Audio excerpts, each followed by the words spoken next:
فکر و خبر پر دیکھیے ملکی اور عالمی احوال سے جڑی اہم اور خاص خبریں۔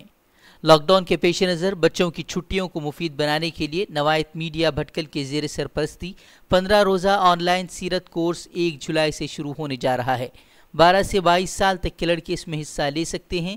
ادارے کے ذمہ داروں نے اپیل کی ہے کہ 30 جون تک اپنے بچوں کے نام اندراج کرواتے ہوئے اس موقع کا بھرپور فائدہ اٹھائیں۔ 15 دن پابندی سے حاضر رہنے والے بچوں کے لیے خصوصی انعامات کا بھی اعلان کیا گیا ہے۔ آج سے بھٹکل سمیت کرناٹک بھر میں SSLC امتحانات کا آغاز ہو گیا ہے۔ 25 جون سے 4 جولائی تک جاری رہنے والے امتحانات کے لیے وسیع تر انتظامات کیے گئے ہیں۔ طلباء کے تحفظ اور لاک ڈاؤن کے رہنما خطوط کے تحت ریاست بھر میں 3189 مراکز قائم کیے گئے ہیں، جہاں 8.5 لاکھ طلباء شریک ہوں گے۔ امتحانی مراکز میں داخلے سے قبل تھرمل اسکیننگ سمیت سماجی فاصلے کو یقینی بنانے کے لیے تمام تر انتظامات کیے گئے ہیں۔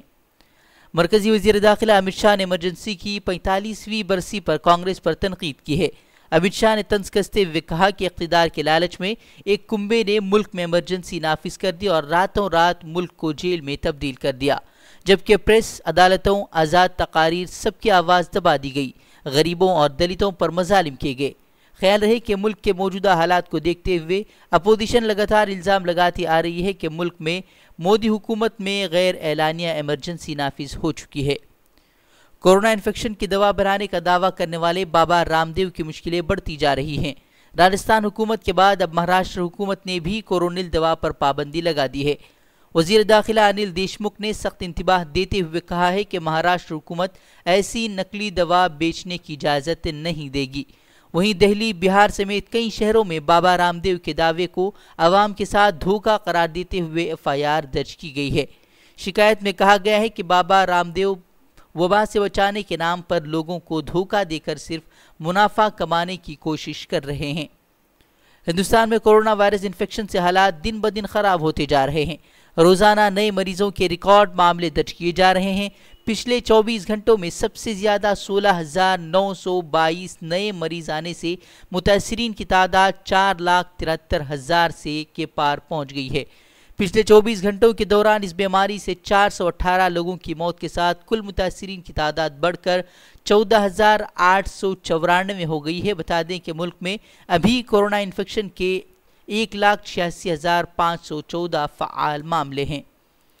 کشمیر کے بارہمولہ میں آج انکاؤنٹر کے دوران 2 ملیٹنٹ مارے گئے ہیں۔ ذرائع کے مطابق مہلوک ملیٹنٹوں کی شناخت ابھی نہیں ہو پائی ہے، جبکہ تلاشی آپریشن ہنوز جاری ہے۔ دریاسنا حکام نے سوپور قصبے میں موبائل انٹرنیٹ خدمات معطل کر دی ہیں۔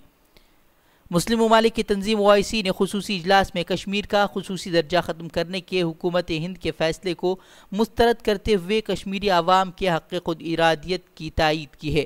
OIC نے حکومت ہند سے اپنی یک طرفہ اور غیر قانونی کارروائی کو روکنے کی اپیل کی ہے۔ ساتھ ہی اقوام متحدہ سے ہندوستان کو سیکیورٹی کونسل کے قراردادوں کی پابندی کرنے، مسئلے کا بات چیت کے ذریعے حل نکالنے کے پابند بنانے کی درخواست کی ہے۔ تیل کی قیمتوں میں اضافے کے ذریعے عوام پر مہنگائی کی مار جاری ہے۔ ڈیزل جمعرات کے روز تاریخ میں پہلی بار 80 روپے فی لیٹر کو پار کر گیا ہے، جبکہ ایک دن کے وقفے کے بعد پیٹرول کی قیمتوں میں ایک بار پھر اضافہ کیا گیا ہے۔ وہیں ایندھن کی قیمتوں میں اضافے کو لے کر اپوزیشن پارٹیوں نے صدائے احتجاج بلند کیا ہے۔ بہار میں RJD نے سائیکل ریلی نکال کر مظاہرہ کیا ہے تو کانگریس کارکنان نے بھی احتجاج درج کروایا ہے، جبکہ کانگریس رہنما راہل گاندھی نے 26 جون کو ملک گیر سطح پر احتجاج کا اعلان کیا ہے۔ واضح رہے کہ 7 جون سے تیل کی مارکیٹنگ کرنے والی کمپنیوں نے دونوں حیاتیاتی ایندھنوں کی قیمتوں میں اضافہ کرنا شروع کیا تھا۔ اس دوران دہلی میں پیٹرول 12% اور ڈیزل کی قیمتوں میں 15% سے زائد کا اضافہ درج کیا گیا ہے۔ دہلی پولیس کے اسپیشل سیل نے دہلی فسادات کی سازش رچنے سمیت کئی الزام میں جامعہ ملیہ اسلامیہ کے 2 طلباء سے پوچھ گچھ کی ہے۔ اس سے قبل اسپیشل سیل نے جامعہ کے طلباء میرا حیدر، صفورہ زرگر، سابق طلباء شفیع الرحمان خان سمیت جواہر لال نہرو یونیورسٹی کی طالبات کو بھی گرفتار کیا تھا، جن میں سے صفورہ زرگر کو دہلی ہائی کورٹ نے انسانی ہمدردی کی بنیاد پر ضمانت دی ہے۔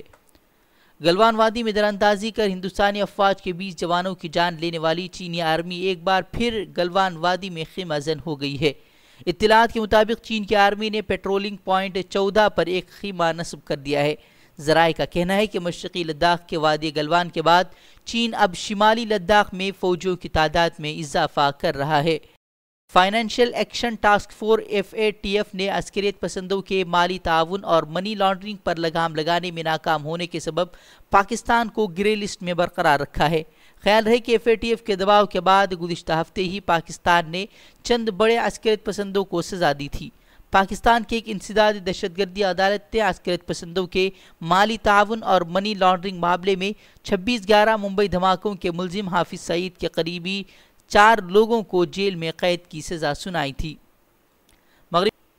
مغربی بنگال کی ممتا بنرجی حکومت نے ریاست میں کورونا وائرس کے بڑھتے معاملات کو دیکھتے ہوئے لاک ڈاؤن کو 31 جولائی تک بڑھا دیا ہے۔ 31 جولائی تک ریاست میں نہ تو ٹرین خدمات بحال ہوں گی اور نہ ہی میٹرو خدمات شروع ہوں گی۔ اس کے علاوہ اسکولز اور کالجز کو بھی بند رکھا جائے گا۔ غور طلب ہے کہ اس مرحلے کا لاک ڈاؤن صرف کورونا وائرس متاثرہ علاقے میں لگایا جائے گا، جبکہ ریاست میں اس سے قبل لاک ڈاؤن کو 30 جون تک بڑھا دیا گیا تھا۔ ٹویٹر پر اسلام مخالف مشمولات اور مسلمانوں کو کورونا وائرس سے جوڑنے والے نفرت انگیز ٹویٹس کے معاملے میں تلنگانہ ہائی کورٹ نے مرکزی حکومت اور ٹویٹر انتظامیہ کو نوٹس جاری کیا ہے۔ کورٹ نے 4 ہفتوں میں جواب طلب کرتے ہوئے سوال کیا ہے کہ مذکورہ ٹویٹس اب تک ڈیلیٹ کیوں نہیں کیے گئے۔ وہیں یہ بھی پوچھا ہے کہ اس معاملے میں ٹویٹر کے خلاف ضابطۂ فوجداری کے تحت کیس کیوں نہ درج کیا جائے۔ تلنگانہ ہائی کورٹ کا یہ نوٹس اس لحاظ سے اہمیت کا حامل ہے کہ ان دنوں سوشل میڈیا کو اسلام اور مسلمانوں کو بدنام کرنے اور ان کے تعلق سے منفی باتیں پھیلانے کے لیے پوری شدت سے استعمال کیا جا رہا ہے۔